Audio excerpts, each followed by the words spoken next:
오늘도 우리 주신 말씀을 통해 우리 하나님께서 영의 양식으로 크신 은혜를 예비하고 계심을 믿습니다. 우리 이 사도 요한이 전한 요한 1서의 말씀을 우리 이제 5장 마지막 부분을 향하여 우리가 함께 읽고 나누고 있는데요. 사도 요한이 이 요한서신을 통해서 우리에게 끊임없이 던져주고 있는 질문 한 가지가 있습니다. 그게 무엇이냐면 예수님을 믿는다는 것이 무엇인가? 또 예수님을 믿는다는 것이 어떠한 것인가? 여기에 대해서 우리에게 끊임없이 질문을 던져주고 있습니다. 그래서 우리 1장부터 있는 말씀에 보면 예수님을 믿는 것은 이러한 것이다. 또 2장에도 3장에도 4장에도 계속 곳곳마다 그에 대한 대답이 숨겨져 있습니다. 지금까지 우리가 그것을 살펴왔죠. 우리가 예수님을 믿는다는 것은 단순히 교회를 다닌다 이것만을 의미하지가 않습니다. 믿는 사람들이 예배하고 기도하며 전도하며 착한 일을 하는 것보다 더 깊은 차원의 믿음의 행위가 있습니다. 그것이 무엇일까요? 우리 사도 요한이 계속해서 이야기하고 있는 거, 예수님을 그리스도로 믿고 있는가? 우리가 예수님을 믿는다고 할 때 그냥 예수님 믿는 것이 아니라 믿음의 내용이 있다는 거예요. 그게 뭐냐면 바로 예수님이 그리스도이시다. 예수님이 그리스도 되심을 믿고 있는가? 이거를 끊임없이 우리에게 이 질문을 던져주고 있습니다. 예수님의 제자들이 복음을 전할 때에 항상 초점을 맞춘 부분이 이 부분이거든요. 예수님이 그리스도이시다. 이거를 열심히 전하고 열심히 가르쳤습니다. 이러한 제자들의 모습을 보면 예수님을 믿는 우리가 그리스도인으로서 참 감당해야 될 핵심이 무엇인지, 우리가 가장 힘써야 될 것, 우리 교회가 가장 힘써야 될 것이 무엇인지 우리에게 이야기해 주고 있습니다. 예수님이 그리스도가 되심을 우리가 명확하게 믿고 또 이것을 전하고 가르쳐야 되는 것, 이게 우리가 해야 될 일이라는 것이죠. 예수님을 그리스도로 믿는다고 이렇게 고백을 할 때에 이 믿음에 정확하게 담겨 있는 의미가 무엇일까요? 예수님이 그리스도이시다. 이런 고백이 담겨 있는 정확한 의미가 무엇일까요? 그리스도라 이렇게 이야기할 때 우리가 잘 알고 있는 것과 같이 이 그리스도라는 이 뜻은요, 기름 부음을 받은 자다, 이런 뜻을 가지고 있습니다. 구약시대 때의 왕과 선지자와 제사장에 이 기름을 부었고요, 또 이들에게 해당되는 명칭이었습니다. 그런데 이 명칭이요, 이제는 어떻게 사용이 되냐면 하나님께서 우리를 구원하기 위해 우리에게 약속한 오직 그분에게만 붙여지는 단어로 사용되었습니다. 이 고유 명사로 그리스도, 누구에게만 붙여졌다고요? 예수님에게. 그래서 우리는 예수님을 뭐라고 부르냐면 예수 그리스도라고 이렇게 부릅니다. 다른 사람에게 붙여지면 안 돼요. 오직 예수님께만 붙여지는 명칭이 되었습니다. 우리가 이 예수님을 그리스도로 믿는다는 것은요, 하나님께서 약속한 분, 인간을 구원하기 위해 이 땅에 보내주시겠다고 약속한 분으로 우리가 믿는 것이요, 또 인간의 죄와 죽음의 문제를 해결하신 하나님의 아들이며 구원자로 내가 믿는다.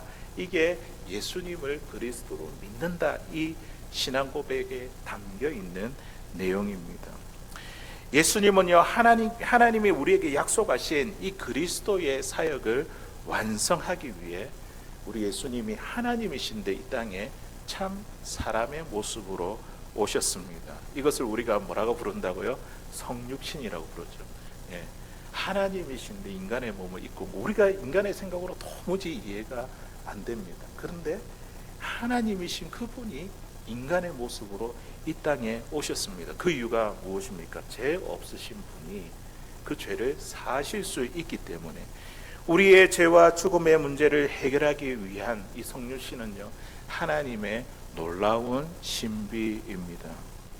예수님이 그리스도이시다, 우리가 너무 많이 들었기 때문에 우리에게 주는 충격이 많이 없는데, 그런데 오늘 이 말씀을 기록하고 전하고 있는 이 사도 요한의 그때 당시에는요, 초대교회 당시에는 예수님이 그리스도라는 이 고백은요, 아주 놀라운 고백이었고, 그리고 심지어 두려운 고백이기도 했습니다.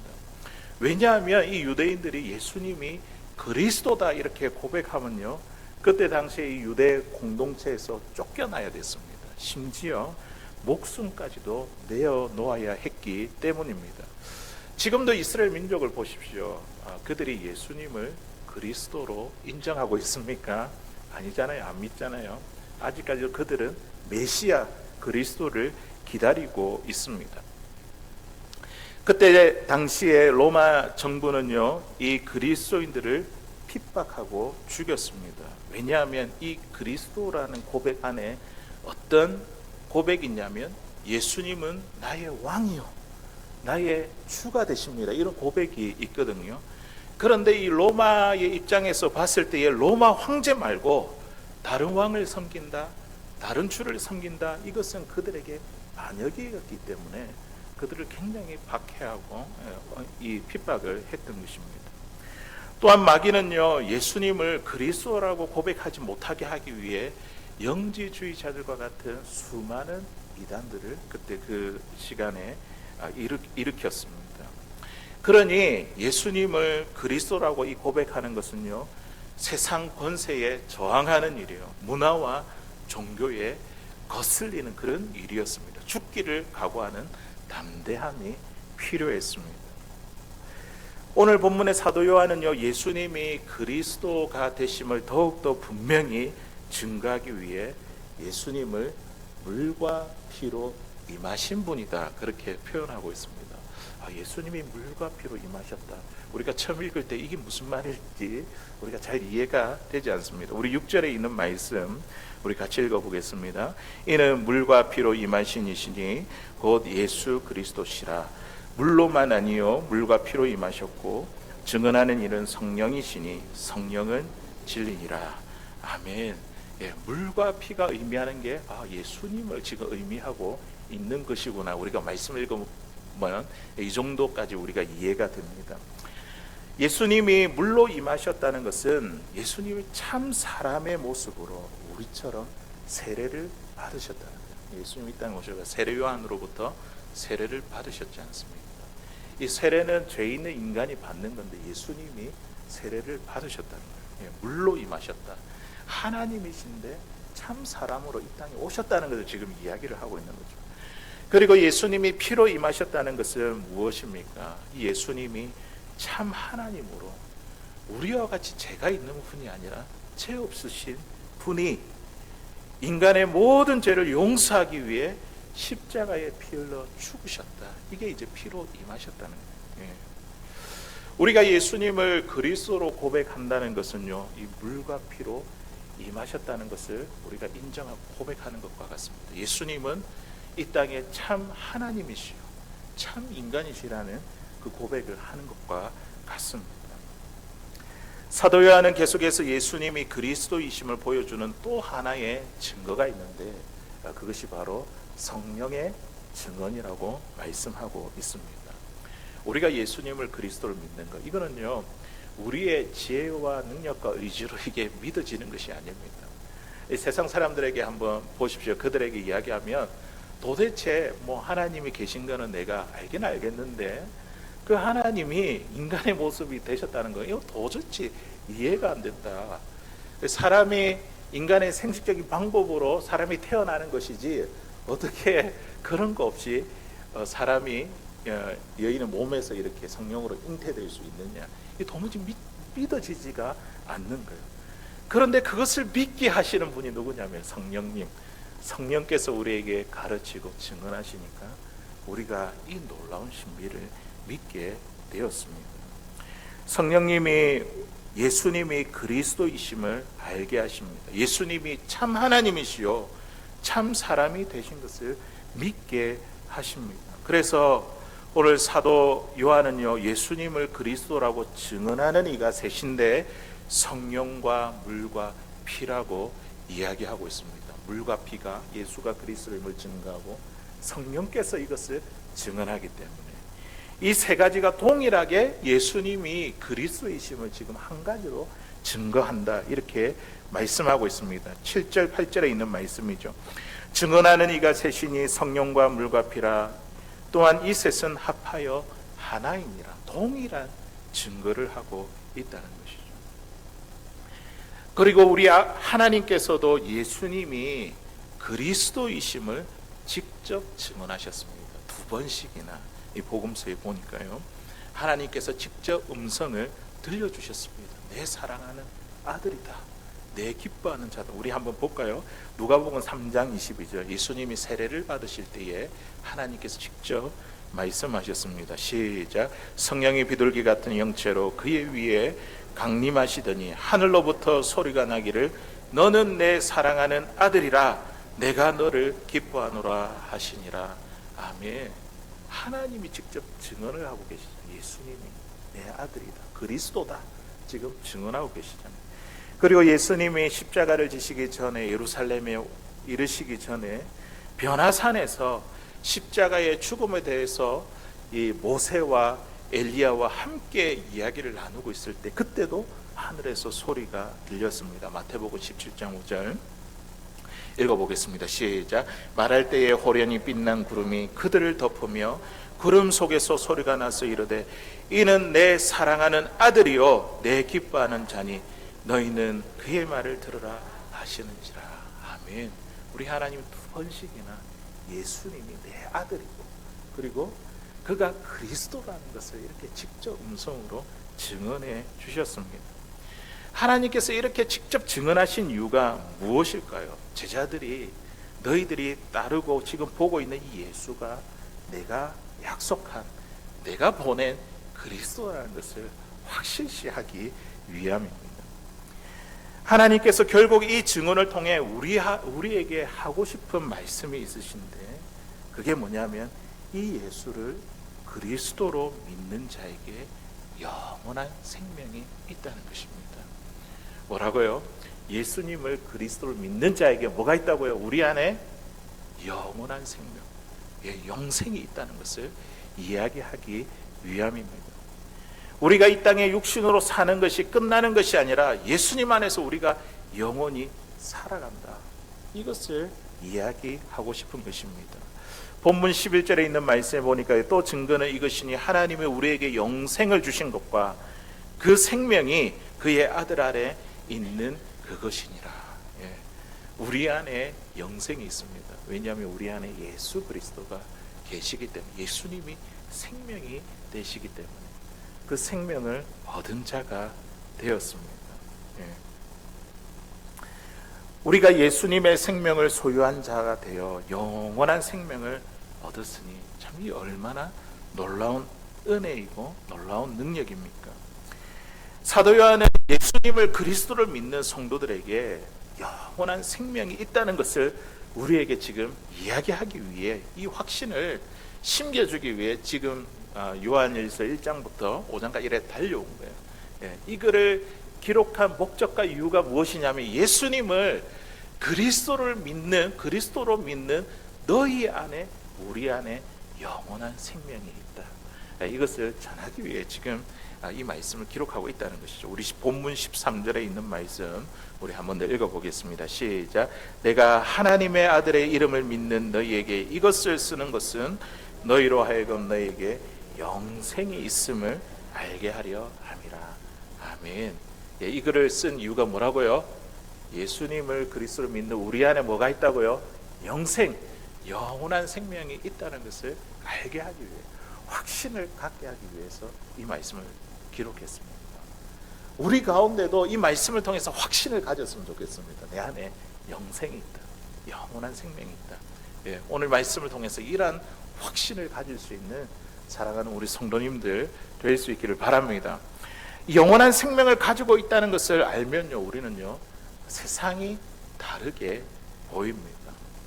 예전에는 우리 지난 주일날에도 함께 나눴지만 이 세상은 성공하기 위해, 내가 많은 것들을 누리고 얻기 위해서 내가 살아갔다면, 영생이 내 안에 있는 것을 이제 알게 되면요, 이 세상을 보는 눈이 이제 뜨여지는 거예요. 성공하기 위해 사는 것이 아니라 뭐 하기 위해 살아간다고요? 세상을 이기기 위해. 우리 주님께서 저와 여러분들을 그리스도인으로 부르신 것은 무엇이냐? 세상을 이기라고 저와 여러분들을 부르셨습니다. 더 이상 세상에 끌려 다니지 않게 됩니다. 하지만 우리에게 여전히 영원한 생명이 내 안에 있다는 것을 우리가 확신하지 못한다고 한다면, 잘 알지 못하면 여전히 우리 이 세상이 두렵게 보인다. 크게 보이고 높아 보이고 어떻게 할 줄 모르는 그런 느낌이 든다는 것이죠. 나를 둘러싼 환경이 두렵고 또 질병이 두려우며 죽음이 두려워 육신의 생명에 묶여 평생 세상의 종노릇하며 그렇게 살아가게 될 것입니다.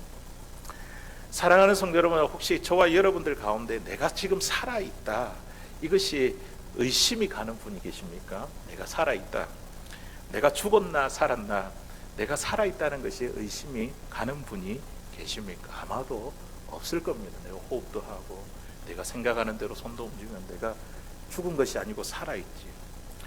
지금 내가 살아있다는 것을 아는 것처럼 우리 안에 영원한 생명이 있다는 것을 아십니까? 예. 우리가 지금 살아있다는 것을 아는 것처럼 우리 안에 영원한 생명이 있습니다. 우리가 예수님을 믿으면서도 내가 정말 영원한 생명을 소유했을까? 죽음 이후에 영생이 있다고 하는데 내가 정말 이 영생을 소유한 자일까? 영생이 있다는 것은 내가 죽어봐야 알 수 있는 것이 아닐까? 우리가 이런 생각을 하고 있는 것은 아닙니까? 이런 영생에 대한 의심, 이러한 생각은요, 예수님이 그리스도라는 믿음이 분명하지 않기 때문에 내 안에 자꾸만 영생에 대한 확신이 없는 것입니다.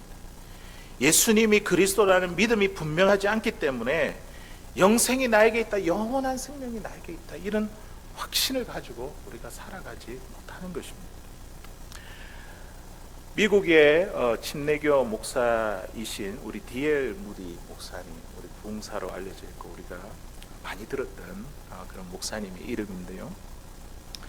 이 목사님이 65세가 되었을 때에 지역 신문에 이제 무디 목사가 나이가 많이 들었다라는 그런 내용으로 기사가 쓰였습니다. 그런데 이 목사님이 설교를 하면서 이 신문 기사를 인용했습니다. 그러면서 성도들에게, 교우들에게 이렇게 이야기하는 거죠. 여러분들도 다 읽어보셨죠? 신문에서 제가 이제 나이가 많이 들었다고 합니다. 아마 제가 죽을 날이 가까웠다고 그렇게 말하는 모양입니다. 그런데 그 자리에서 뭐라고 이야기하냐면, 그러나 나는 죽지 않습니다. 저는 100세도 넘게 살 것입니다. 이 이야기를 듣고 있는 교인들은 무디 목사님 왜 저런 이야기를 말하나 생각하고 고개를 숙였습니다. 그런데 무디가 이 정도로 말하고 끝날 줄 알았는데, 그런데 또 뭐라고 이야기해요? 나는 1000년을 더 살 겁니다. 교인들은 황당했습니다. 이건 너무 정도가 심하지 않은가? 그런데 무디 목사님 또다시 이야기하는데 저는 10,000년을 더 살 것이라고 말했습니다. 교인들은 그날 설교가 이상하게 흐르고 있다고 생각했습니다. 그때 무디 목사님이 이렇게 이야기했습니다. 나는 영원한 생명을 가졌기 때문입니다. 할렐루야 이러니까 모든 성도들이 아멘 하고 화답을 했습니다. 100세가 넘게 살겠다는 그 말에 고개를 숙이다가 영생을 가졌다는 이 말에 다들 은혜롭게 받아들였습니다.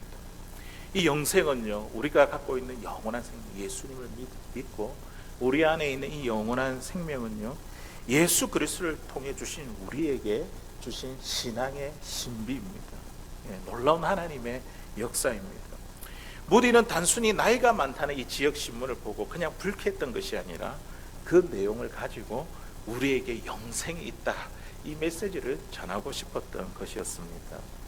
사랑하는 성도 여러분, 예수님을, 그리스도를 믿는 우리 안에 영원한 생명이 있습니다. 여러분에게도 이러한 확신이 분명하십니까? 우리 안에 영원한 생명이 있다. 이러한 분명한 확신이 있으십니까? 무디처럼 나는 영생을 가지고 있기 때문에 죽는 것이 아무 문제가 되지 않는다, 이런 분명한 확신이 저와 여러분들에게 있으십니까? 그런데 예수를 믿어도 이러한 확신을 갖지 못한 채 신앙생활을 하는 분들이 참 많이 있습니다. 윌버 체프만이라는 이 사람이 18살 때에 D.L. 무디 이 목사님의 집회에서 많은 은혜를 받았습니다. 그런데 이 청년은요, 정말 자신이 영생을 얻었는지 여기에 대해서 확신이 들지 않았습니다. 나는 예수님을 믿기는 믿는데 영생에 대한 확신이 안 드는 거예요. 그래서 이 무디 목사님에게 상담을 요청했습니다. 무디 목사님은 그의 고민을 듣더니 요한복음 5장 24절에 있는 말씀을 한번 읽어보라고 그렇게 권면했습니다. 우리 같이 한번 읽어볼게요. 시작. 내가 진실로 너에게 이르노니 내 말을 듣고 또 나 보내신 이를 믿는 자는 영생을 얻었고 심판에 이르지 아니하나니 사망에서 생명으로 옮겼느니라. 아멘. 우리 한 번 더 읽어볼까요? 우리 말씀을 하나하나 우리 생각하면서 시작. 내가 진실로 너에게 이르노니 내 말을 듣고 나 보내신 이를 믿는 자는 영생을 얻었고 심판에 이르지 아니하나니 사망에서 생명으로 옮겼느니라. 아멘. 하나님이 보내신 예수님을 믿으면 어떻게 된다고? 영생을 얻었다는 그런 말씀이죠. 무디는 이 청년 체프만에게 이렇게 물었습니다. 너 예수님을 믿니? 그러니까 예, 예수님을 믿어요.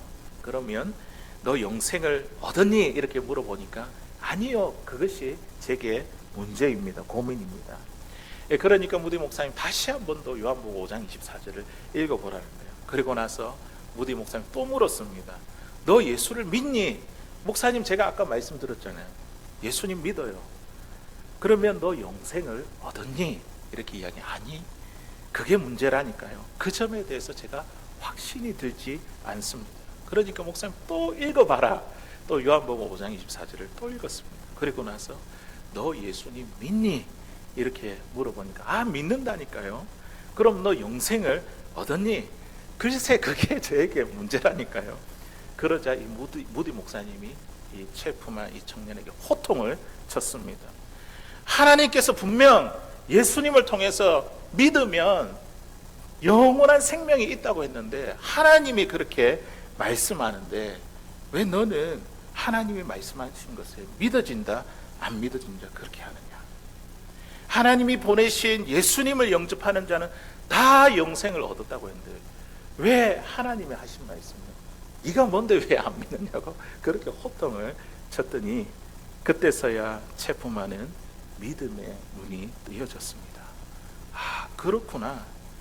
내가 예수님을 믿는 것이 분명하면 내 안에 영생 또한 있는 거구나. 믿음의 눈이 열렸습니다. 내가 왜 의심했을까? 그리고 확신을 가졌습니다. 그리고 이 윌버 체프만은요, 훗날 이 무디 목사님의 뒤를 이어 그 교회의 담임 목사가 되었습니다. 하나님이 정말 우리들에게 원하시는 게 무엇일까요? 우리가 예수님을 그리스도로 분명하게 믿고 고백하는 것입니다. 그리고 그 믿음을 통해서 우리에게 영원한 생명이 있다는 것을 우리가 확신하고 알기를 원하십니다. 우리 본문 13절에 있는 말씀, 이게 사도 요한이 하나님의 마음을 가지고 이렇게 기록한 말씀이거든요. 우리 한 번 더 읽어볼게요. 시작. 내가 하나님의 아들의 이름을 믿는 너희에게 이것을 쓰는 것은 너희로 하여금 너희에게 영생이 있음을 알게 하려 함이라. 아멘. 사도 요한은요, 이 말씀을 보는 자들이 예수님을 그리스도로 믿는 자에게 영원한 생명이 있다는 것을 알게 하기 위해서 이 말씀을 적고 있습니다. 우리 하나님은요, 이 말씀을 통해서 저와 여러분들 가운데 내 안에 영생이 있다는 확신을 갖기를 원하십니다. 여기서 안다고 하는 것은요, 영생이 있음을 알게 하려 합니다. 안다고 하는 것은요, 믿는다는 표현보다 훨씬 더 강한 표현입니다. 아내가 저를 사랑하는 것을 압니다 라고 이야기 하나 하고, 아내가 저를 사랑하는 것을 믿습니다 이렇게 이야기하는 것, 그 뉘앙스가 얼마나 다릅니까? 아내가 나를 사랑한다고 믿는다 할 때에는요, 뭔가 확신할 수 없는 표현이 담길 때가 있습니다. 하는 행동을 보면 안 믿어지지만 그래도 믿어야지, 이런 식의 표현이 아니겠습니까? 그런데 오늘 사도 요한이 뭐라고 합니까? 너희로 하여금 너에게 영생이 있음을 알게 하려 함이라. 확신하게, 정말 그래도 믿어야지 이런 식이 아니라 정말 확신하며 우리가 알기를 원한다는 것이죠. 예수님을 믿는 우리에게, 나에게 영생이 있다는 것을 정말 확신하는 믿음의 고백이 있기를 주님의 이름으로 간절히 소원합니다. 자, 이제 우리가 말씀을 통해서 우리 안에 이제 예수님이 계시고 예수님 나의 생명이 되시며 영원한 생명을 가지게 되었다는 것을 우리가 알게 되었습니다. 자, 그런데 우리가 여기에서 멈추면 안 됩니다. 내 안에 영생이 있다는 것을 아는 것을 넘어서 이제는 우리는요, 이 영생이, 이 생명이 풍성해지기를 우리는 구해야 됩니다. 이 생명이 풍성해지기를. 예수님께서 이 땅에 오신 이유가 우리가 생명을 얻고 이 생명을 풍성히 누리게 하기 위해서 주님께서 이 땅에 오셨습니다. 우리 주님의 약속, 요한복음 10장 10절에 있는 말씀 우리 같이 한번 읽어보겠습니다. 시작. 도둑이 오는 것은 도둑질하고 죽이고 멸망시키려는 것뿐이요 내가 온 것은 양으로 생명을 얻게 하고 더 풍성히 얻게 하려 할 것이라. 아멘. 예수님이 오신 이유가 뭐라고요? 우리가 예수를 믿어 생명을 얻게 하고, 여기서 끝나는 게 아니라 이 생명을 더 풍성하게 얻게 하기 위해서, 이것을 누리게 하기 위해서 우리 주님이 오셨습니다. 예수님의 생명을 가지고 있는데도 그 생명이 풍성하지 않는 사람들이 있습니다. 우리 병원에 가면 환자실이 있지 않습니까? ICU이 있으면 그 사람을 보면 생명은 있어요. 호흡은 하니까 생명은 있는데 그 사람의 생명이 풍성하지는 않습니다. 겨우 호흡기에 의존해서 생존하고 있을 뿐이라는 것이죠. 영생을 가진 사람도 생명을 가졌지만 이러한 사람이 있다는 거예요. 생명을 가졌지만 생명을 가졌는지 가지지 않는지 전혀 알 수 없는 사람이 있습니다. 그래서 이분과 한두 시간을 이렇게 신앙 상담을 꼭 해보면 이 사람에게도 예수님의 생명이 있구나, 그때서야 알 수 있는 사람들이 있어요. 그래도 구원받은 사람이구나 하는 사람이 있습니다. 이에 반면에 또 어떤 사람은요, 그냥 보기만 해도 예수님의 생명이 충만한 사람이 있습니다. 주님의 생명력이 느껴지는 사람들이 있습니다. 예수님이 우리를 위해 십자가를 지시고 자신의 생명을 다 물과 피를 흘려서 다 버리셨을 때에 우리가 어떻게 살기를 바라고 원하실까요? 우리가 생명이 있다는 것을 겨우 알게 되기를 원하실까요? 아니면 우리가 생명을 가지되 이 생명이 차고 넘치는 그런 생명을 누리는 풍성한 삶을 살기를 원하실까요? 그 생명을 누리는, 예수 그리스도의 그 생명을 누리는 그 풍성한 삶을 살기를 주님은 원하십니다. 그런데 우리 안에 생명이 있지만, 예수님을 믿어서 내 안에 생명이 있지만 왜 그 생명이 충만한 삶을 살지 못할까요? 그것은 바로 예수님과의 관계에 문제가 생겼기 때문입니다. 삶 속에 예수님과의 인격적인 교제가 사라져버렸기 때문입니다.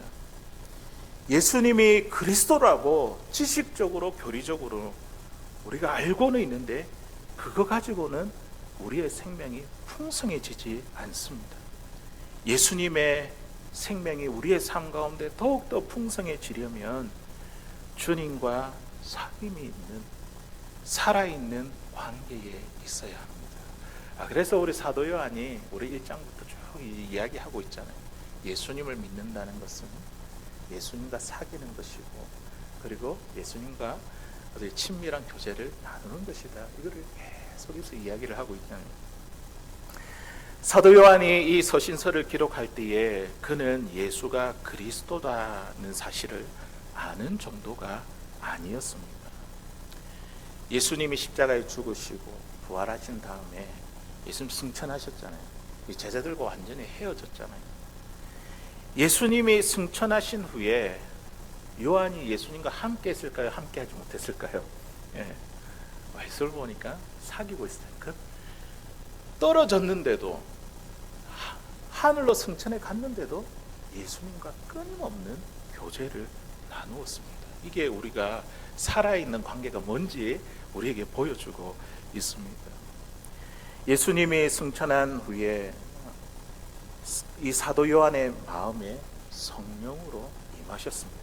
성령으로, 영으로 예수님께 사도 요한과 함께 하셨습니다. 요한은요, 예수님이 육체적으로는 떨어져 있지만 자신과 늘 함께 계시는 것을 알았습니다.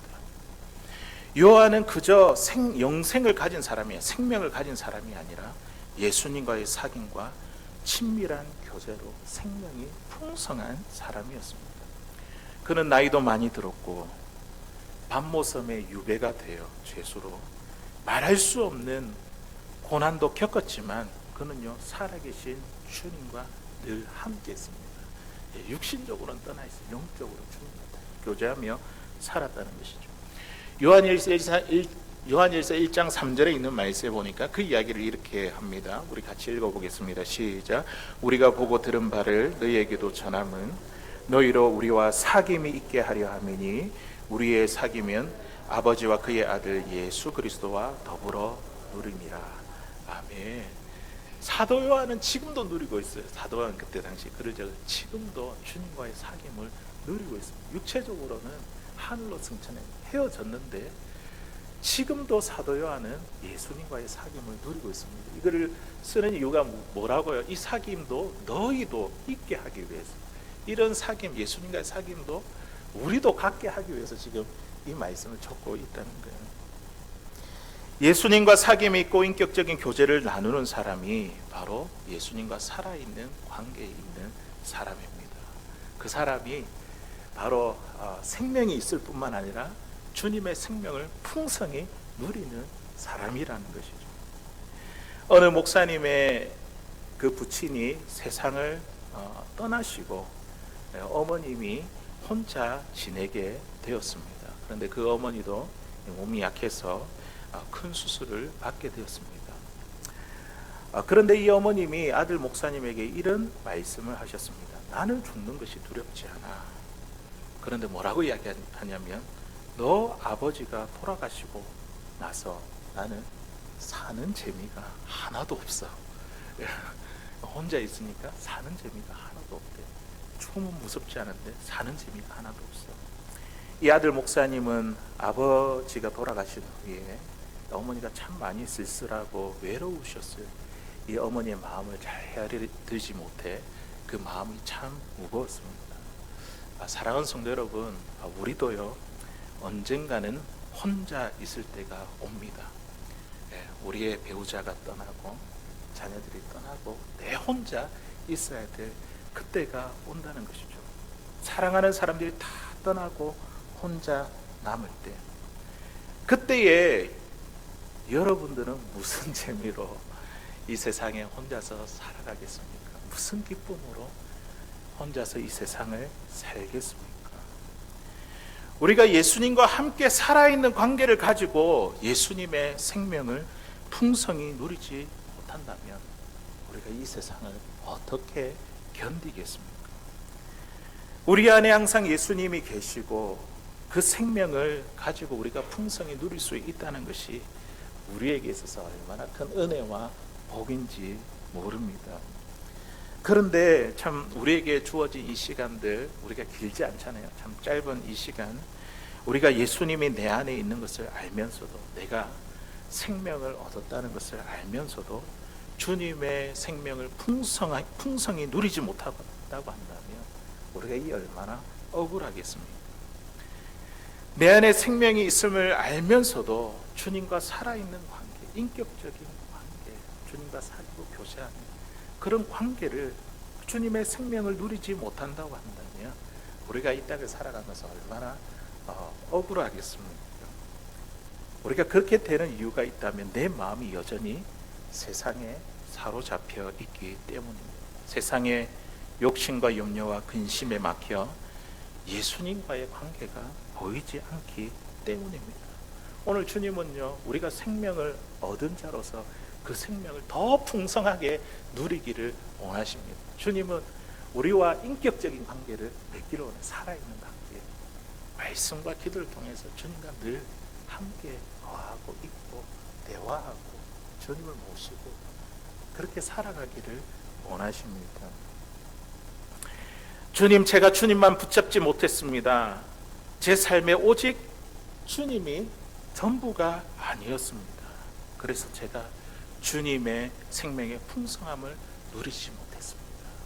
우리 이렇게 오늘 회개하며 기도할 수 있기를 바랍니다. 그래서 우리와 주님과의 이 관계가 정말 살아있는 관계로 회복되어 예수 그리스도의 생명, 우리 안에 있는 그 주님의 생명을 더 풍성히 누릴 수 있는 사랑하는 저와 여러분들, 우리 모두가 될 수 있기를 주의 이름으로 간절히 소원합니다.